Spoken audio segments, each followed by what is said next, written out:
Hey Thrivers, how are you doing? Hope you're having a fantastic, thriving Thursday. Things have been busy around here. We're starting to pack up and get ready for our big move. So yeah, in the midst of all that, I just wanted to come on today. I wanted to talk about fighting in marriage and what that really means. And just this morning, I was talking with an individual who mentioned that there was an increase in fighting in their marriage, that the tension was rising, and more often than not, they were finding themselves at odds against each other, creating more disharmony and just a wider and wider gap, is how this person described it, between them and their spouse. And I know that they're not alone, and that many others in this group have talked about this as well, that they just can't seem to get along anymore, and that, you know, most of their interactions are becoming unpleasant around each other. Okay, and so the question was asked, is there hope for this type of marriage? I just don't know that I can get through to them. I don't know that I can reach them. And I don't know if we can overcome this. I don't know how to deal with this person, my spouse that I love, but when they're constantly attacking me and we get into this cycle of going back and forth, I don't know how to deal with that. I don't know how to change that. I don't know what to do. And I don't know if anyone knows how to do that. So I thought that was a very valuable question to ask. And if you guys can hear and see me okay, go ahead and give this video a thumbs up. I always appreciate you letting me know that you're there. And if you have any questions or comments, as always, please drop a comment there. So with this idea, I want to flip this on its head, and I'm going to say something that might surprise you, that fighting in a marriage isn't always the worst sign, okay? And to me, in this instance, it was actually a good sign. So at this point, you may be thinking, okay, Heather, you've really lost it. You must not know anything about marriage. Fighting can never be a good sign. And to a certain degree, you're right? Obviously, in our ideal and thriving marriage, we don't want contention. We don't want to be at odds against each other. We want to be able to work together in unity and in harmony, coming together and solving our differences in that way. However, we're talking about the gradient scale here of the idea of hope in a marriage. The fact that you are fighting and you're arguing actually indicates that there's a lot going on that is good in your relationship. And to me, that's an indication that there is a huge amount of hope and opportunity there if you see it for what it is. So when we're talking about hope in a marriage and whether it's worth it to stick it out with that person or not, yes, it is tremendously challenging to have that tension, and it's exhausting, and it's not fun to go through that. However, also recognize that because they are coming to you and engaging even in less than desirable behavior and less than desirable communication, that right there is actually a positive sign. It means that they still have feelings for you. They still care, and often they're on the fence. They're like this tug and pull back and forth between, I want to be with you, I don't want to be with you, and it kind of plays out that way. So contrast that situation. I would much rather talk to someone and hear that you are fighting in your marriage, honestly, than going further down the line, further down the spectrum, to you have a really cold, distant, completely checked out partner. And we do take on clients where that is the case. And that is something that we have to work on in a different way. So the fact that you are fighting, if we can take that obstacle and look at it for what it is, honestly, if we could take any obstacle in our life and instead of viewing it as a dam, right, that's blocking us and keeping us from going forward, instead of saying, because we're fighting, that's it, we're done, looking at that obstacle in our life and instead of viewing it as a dam, viewing it as a roadblock. Not a roadblock, a stepping stone, not a roadblock. I messed it up. There we go again. Messing up my own metaphors here. Okay, so instead of viewing it as a roadblock or the dam, we view it as a stepping stone. There, see, that's what you need to quote me on, not all the other stuff. Okay, just kidding, you don't have to quote me on anything. But no, seriously, so many times we take a look at our problems in our life and we say, oh, I'm fighting, we're fighting, and that must mean this. And instead of looking at it for the opportunity that is there.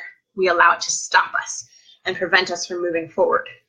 So in every single challenge that we have in our marriage and in our lives, it's actually the opportunity to grow, right? And to learn from that.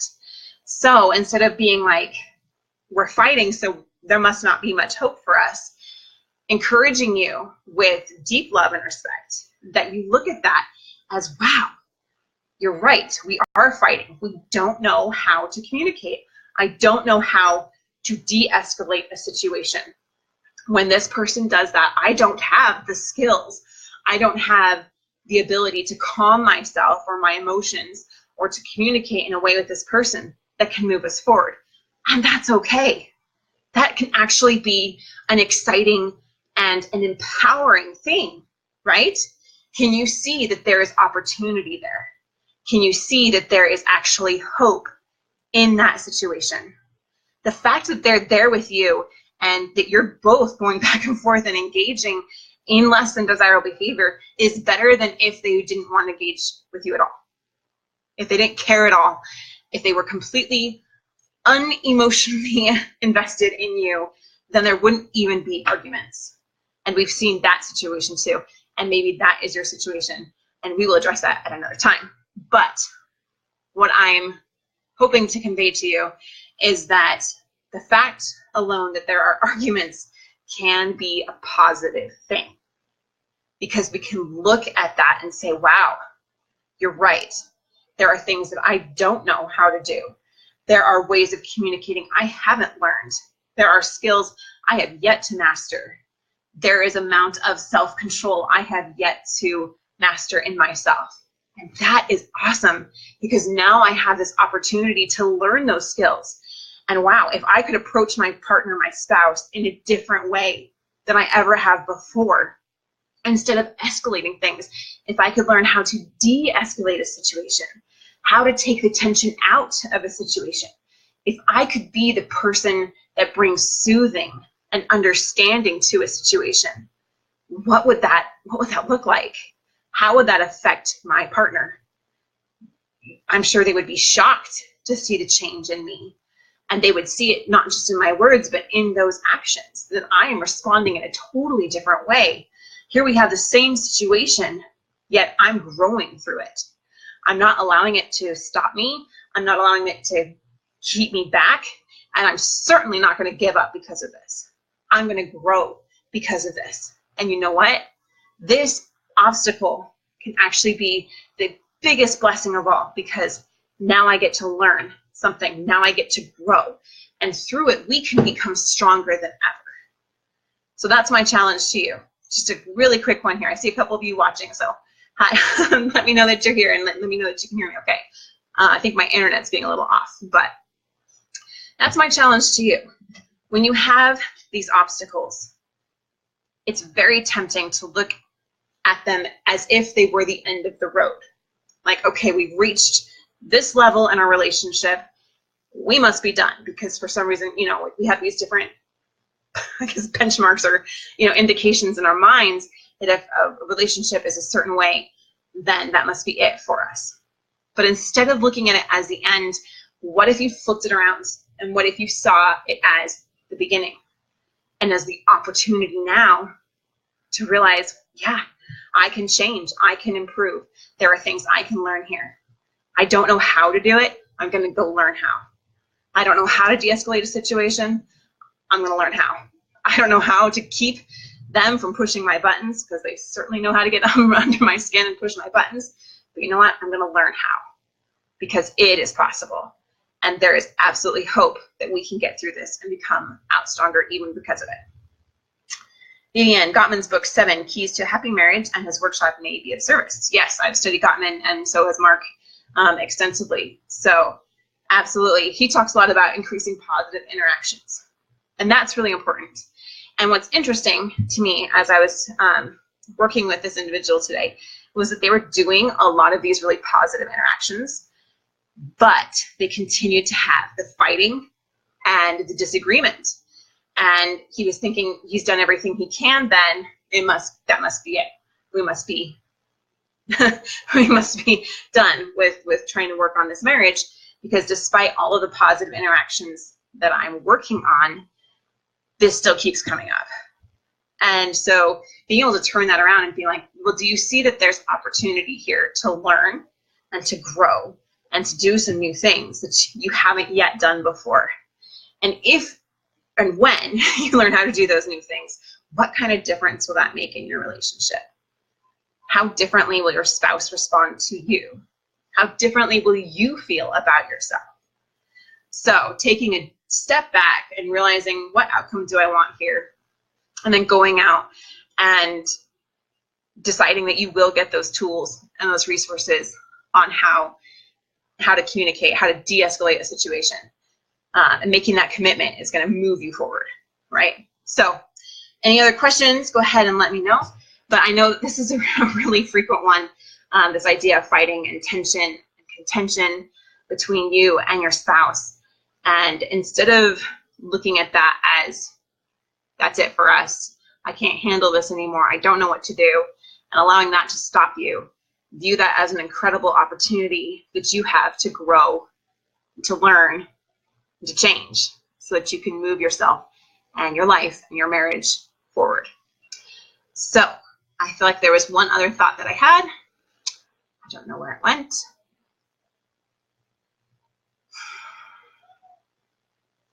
Okay. I guess that'll be it for today. But I do appreciate you guys. And just want to let you know that if you're feeling stuck with this, that there are solutions. Just because you don't know something doesn't mean that you can't learn. This is it. I knew it'd come to me. Thanks for hanging in there with me, patient. But the whole idea about communication is that it's not just talking, right? We've been talking since we were born. Since we were little, we've been talking. And we never really learn how to communicate. Talking is not communication. Communication is not talking. Okay, we can talk at each other all the time and we can get absolutely nowhere. Communication is learning how to truly understand each other and come together to find solutions. It's being creative, empathetic, right? Listening. All of those things are part of solid, good communication. The first thing that we teach our clients to do is recoupling, and that's bringing a couple from where they are and that gap and that tension between them to learning how to de-escalate situations, so that then they can start to build the hope that they can be happy together again. Increasing those positive interactions so that your spouse will be drawn toward you instead of repelled from you. And you will feel so much better as you work on yourself and work from that space. So that's my thought for you today.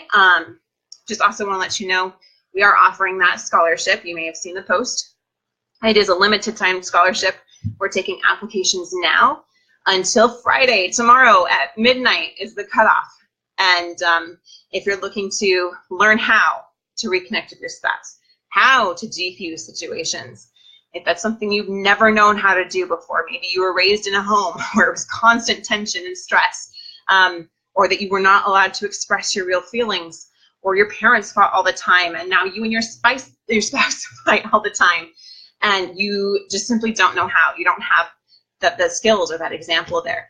That is exactly what you can learn how to do, and it's absolutely possible. We've seen amazing things happen through that. So appreciate you guys and hope that you have a fantastic day. Let me know how we can serve you best, and keep on thriving.